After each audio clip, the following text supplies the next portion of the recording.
आप देखो, कभी कभी देखो स्कूल जाने आने वाले बच्चे हैं ना, मोटरसाइकिल पर खड़े खड़े 3-3 घंटे निकाल लेते। 2 मोटरसाइकिल खड़ी हैं और 2 मोटरसाइकिल पर 3 घंटे तक बतरा रहे। अरे निकम्मो, तुम्हें ऐसी कौन सी फैक्ट्री खोल रहे जो इतना डिस्कर्स हो रहा है तुम्हारा? जो घंटों घंटों तक अपना समय वेस्ट करते हैं, ऐसे लोगों की उन्नति संभव नहीं है। विद्यार्थी का जीवन कैसा होना चाहिए, जरा सुनिए।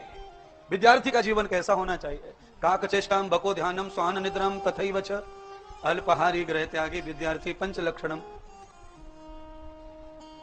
ध्यान का पक्का हो, चतुरता हो, शांत स्वभाव का हो, शौकीन बिल्कुल न हो और किसी चीज का मोह न हो, वो है विद्यार्थी। बड़ा होके ही रुकता है, वो छोटे में रुकता नहीं है। माना अब शौक इतने के पूछो ही मत है? कितने शौक है बताओ।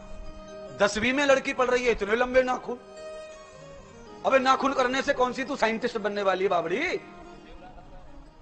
पढ़ाई में मन कम लगता है लंबे नाखून से, याद कम होता है लंबे नाखून से, क्योंकि नाखून के ऊपर फिर पॉलिश मारने की ड्यूटी लग जाती है, फिर साफ करने की ड्यूटी लग जाती है?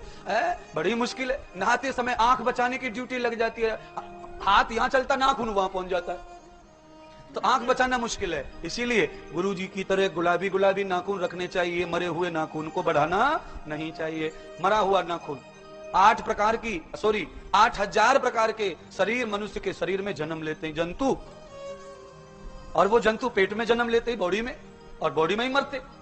अब जब वो मर जाते हैं तो उनकी डेड बॉडी कहां निकलती है? तो उनकी डेड बॉडी निकलने के 2 रास्ते, एक रास्ता बाल, एक नाखून। तो बाल आपके अगर बड़े होते हैं तो ये इंद्री में आते हैं, इसलिए इनको आप संभाल के रखिए, इनसे शुद्धि होती है शरीर की बालों से। और नाखून अगर बड़े बहते हैं तो उसमें डेड बॉडी निकल रही है कीड़े मकोड़े जंतुओं की, उसको बड़ा करने से बीमारी शरीर को लगती है। सबसे पहले बड़े नाखून वालों को फुंसियां होती हैं चेहरे पर, दूसरा रोग लगता है माथे में दर्द रहता है, तीसरा रोग लगता है पेट साफ नहीं होता, चौथा रोग लगता है कि चटपटा ही चाहिए और सादा भोजन अच्छा नहीं लगता, और पेट भर के खाना जाता नहीं है पेट में, पानी पूरी समोसा रसगुल्ले बस यही खाओ और चलते रहो महाराज। और दूसरा बुद्धि बराबर काम नहीं करती, पढ़ पढ़ के परेशान हो जाओ, याद नहीं होता, कोचिंग क्लास करनी पड़ती है, ट्यूशन करना पड़ता है, तो भी पढ़ाई पूरी नहीं होती। इतना नुकसान तो केवल नाखून से होता है महाराज। इसीलिए नाखून कटाइए और उन्नति बढ़ाइए, विद्या बढ़ाओ।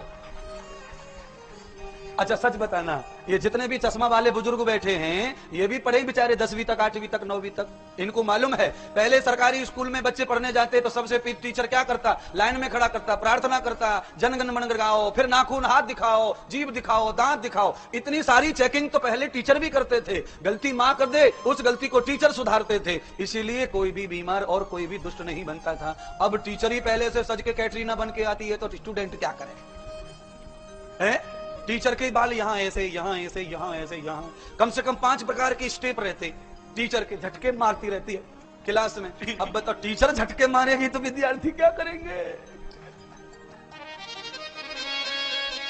जी सुनिए, विद्यार्थी 21 साल का और टीचर 22 साल का कैसे जुगाड़ बनेगी गुरु चेला में? इसमें भी पहले बड़ा अंतर था महाराज। पहले टीचर जी मास्टर बड़े बूढ़े बुजुर्ग टाइप के होते थे महाराज, अब तो बड़ी मुश्किल पड़ गई है।